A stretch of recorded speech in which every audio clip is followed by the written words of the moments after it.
Come to the stage now. Get that energy going. Get it going. Get it going. She's a new comic, but I really enjoyed her work. Give it up for Rowan Little.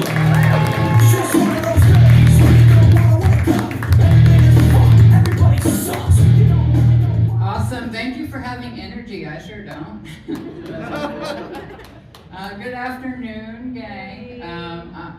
My name is Rowan, but I'm also trying out a few new ones, such as, wait, what's Rowan on? Rockin' and Rowan, and of course, Rowan with the punches. Yeah, they're pretty good, right? Okay. So I'm gonna start with a fun fact about me, since we're throwing out pronouns with the intro there. I actually don't identify as a man or a woman. I am non-binary. For those who don't know what that means, basically it just means I chose to make my name a pun. I have a weird relationship with my family/religion. I struggle to do dishes in a timely manner, and I'm basically just treated as a woman. So that's what it is. I know there's some stigma around it, and I totally get it. Non-binary people, they're always trying to push an agender. But actually, gender variance is supernatural in nature. A bunch of different species exhibit it, except for flowers. Flowers can't transition because their male reproductive parts, they stamen.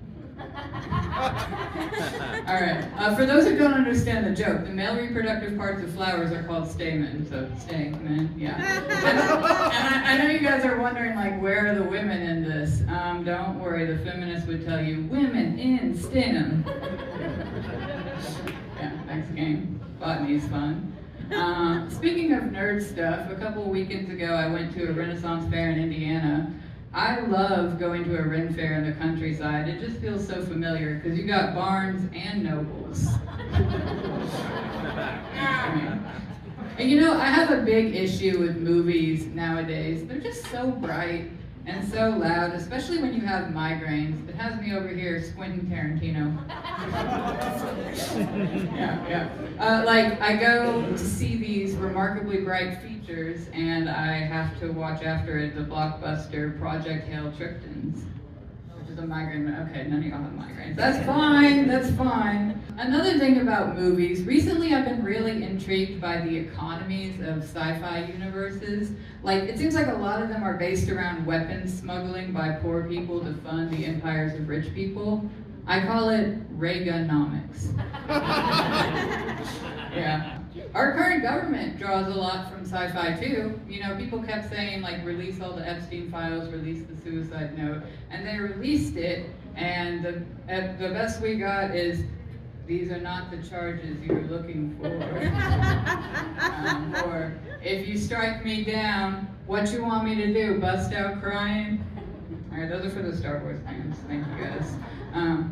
I think the United States government is very hypocritical with a lot of our political takes. Okay, the conflict with Iran, right? We want to keep nuclear power out of the hands of people we don't completely trust.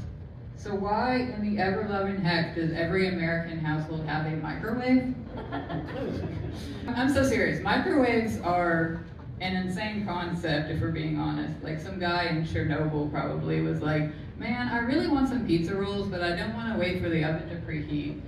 But soft, what light through yonder radiation breaks. I should put this in the kitchen next to the forks and put pictures on it for the kiddos.